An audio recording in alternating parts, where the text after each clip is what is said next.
only write tracks for Steve Swift reviews. He punched me twice in the face and asked for a duel. The pugilistic prophet with newbies diagnostics, like Scroobius Pip but less toxic. The UK comic shooting stars never lost it. It's 2025 and the internet still dies. Guys are chasing algorithms like a crack pipe high. You know what's very, very cool? Yes, this is the Bees of Boxing with Steve Swift. So that in itself is very cool. The fact that you're hearing my voice and not the dulcet tones of the pugilistic prophet himself, who's got himself a new set of ear warmers over there. Very nice, very nice. Very, very, very nice, very evil, I think is what the statement is that these kids are saying nowadays. Listen. Steve, how you doing today, brother? I am full of antibiotics, which best. is great. So you can hear my voice. It's a gravelly, sexy thing. Listen, to all you out there, do not be feeling yourself while I'm talking, because you need to concentrate on what I'm saying. Feel yourself on the second or third time that you're watching this. Well, you know who's feeling themselves is us. Is us. I mean, we have to be. We say things and they happen. It's happened yet again. I don't know if because we throw it out in the ether enough. I don't know, whatever. But you know what? If there's somebody who's going to give myself a handy, yes, it's going to be me right now, because I'm going to talk about this, Steve, and we've done it again. We talked about the fact of who should be fighting over in the cruiserweight division at Zuffa Boxing. We said this time and time again. A guy that we've had on this show, you can go back and look through the archives. We'll probably do a little bump up, might do another thing. But an interview with Canadian cruiserweight Ryan Rozicki. And yes, he has finally signed with Zuffa Boxing. We said his should be done, and he's done it. Now, what do you think about this, first of all? Because I've got a little bit of a bias on this. Well, I think it's brilliant. Now, I didn't get the call from Dana in which he said, Steve, who is this Ryan Rozicki guy that you keep talking about, you and the tidster? And he did do it like that, tidster. I explained who that was, or I would have done if I got the call. And he said, better sign that dude. He sounds brilliant. You know what? He is. Because if you want some kind of attitude, somebody who's really, because that's what they need, someone to kick this cruiserweight division with Jayopataya at the top, somebody to kick it, to say he's a bad dude. That is Ryan Rozicki, because you ain't going to get it from Brandon Bleeding Glanton. So Ryan Rozicki's your man. He's tough, and he and Jayopataya will really butt heads. Well, and as well, you saw they got Chris Billum-Smith now. So they've got Chris Billum-Smith, and they've got the Canadian Ryan Rozicki. And the dynamic of just seeing Ryan in that ring on Paramount is going to be fantastic. Now, you have to ask yourself, I mean, obviously, you're not going to put Ryan in there with Jayopataya right out the gate. You got to build these guys up, because that's a fight. That's a fight that I think that everybody's going to want to watch. So what do you do with Ryan Rozicki?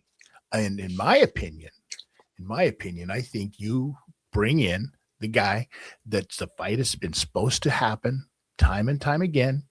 You bring in Melnicki, who is currently, are you ready for this, Steve? I don't know if you know this or not. His manager and promoter is still alive. I know, wild to say, right? Because it's Don King. The fabled Don King, only in America. Now, yes, bring that gentleman in, because you need, I mean, it will be a good fight against Ryan, actually. I mean, Ryan comes through that, and comes through that with elan, I would say, elan. But you do need to say, hey, this guy is a cool killer. But I think you need two fights before you put him in with Chris Billum-Smith, and then you put him in with Jai, or something like that.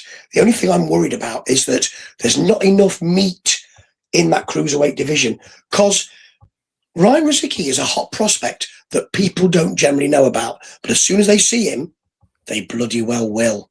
I really like the fact of that he blends to what boxing's old school was, and to some still is. Like to his own admission, his hero, his idol, the guy that he looks up to is Jack Dempsey.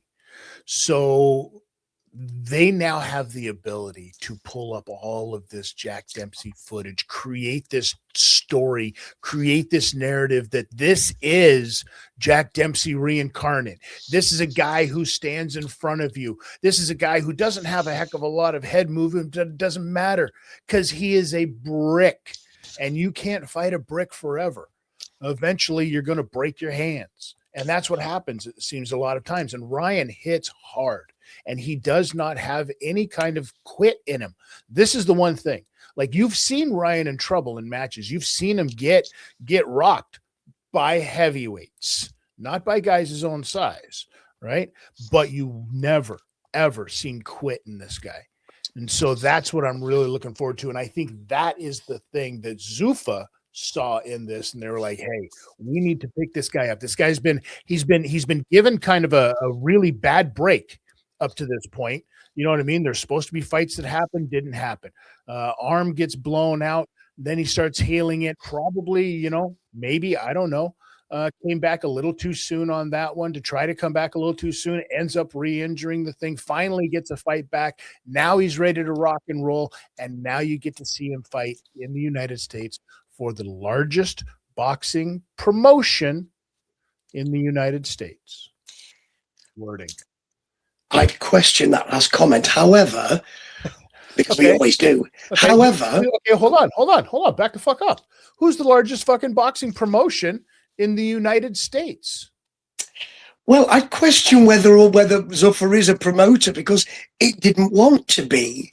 Didn't want to be, but it's going to have to be. But I'll give you something. One of the reasons why they want Ryan, you're right with the Jack Dempsey stuff, because when we first saw Zuffa boxing, now on Sunday nights, coming in, it was all about, this is a sport that's got a storied history, and they haven't been doing that so much. So he fits that beautifully. I mean, if they don't build this around him, they're missing a trick. And he could be a really big star, and it's the right thing. It's absolutely the right thing, but they got to give him the right matchups, right? And this is what boxing is about, is the right matchups, right? Because we've seen it happen before where guys get thrown into the mix too soon, or not thrown into the mix at all. And I think that's been a fear with Ryan up to this point, is he wasn't given the opportunity to be thrown into the mix enough, right? I think that he's not getting any younger. This is his shot. He's missed out on a lot of money in the past because of personal stuff, because of, not being able to put fights together because of whatever reasons, right? Anybody who knows can look up the history of Ryan Rozicki and know that there's a man who's currently dealing with legal stuff right now for assault charges. And he comes from a background, to his own admission. You can go back and listen to the interview that we did, and please do so right here on the Bees of Boxing and the Law, Live Audio Wrestling, and the What's a Work, Ultimate Combat Sports Entertainment on all of your podcast providers and YouTube. Please do so. Listen, to his own admission, he was not brought up in the candy land, so to speak. You know what I mean? So he had to work very hard to get to where he is. He had to have the right opportunities, and now he's got the biggest opportunity of his life.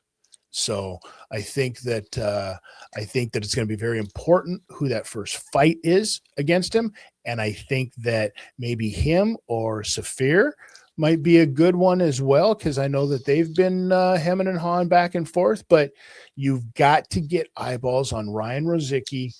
If nothing else, you're going to look at this guy who looks like he should be an underwear model covered in tattoos. Legit. I mean, he is a young, good-looking dude. Cash in on it. You need more of this on TV, and Zuffa needs this. And I think that they win with this one. I think they really win with this one. I think that other governing bodies are going to be, and other promoters are going to be like, shit, we didn't pull the trigger fast enough on this guy because we wanted to see what was going to happen with his legal stuff. And, you know, Dana's like, I know a guy who can get this taken care of. Right? Yeah, he's authentic. Yeah. You know, he seems authentic, and that's what people want. The authenticity. Plus, he's got the tattoos up to here, like Conor Benn, only he looks frightening, and Conor Benn doesn't. Well, I'm excited to see what happens with Ryan Rozicki. Good luck, brother. I hope everything works out. And, you know, I feel sorry for those dudes down there that are going to get punched in the face by you.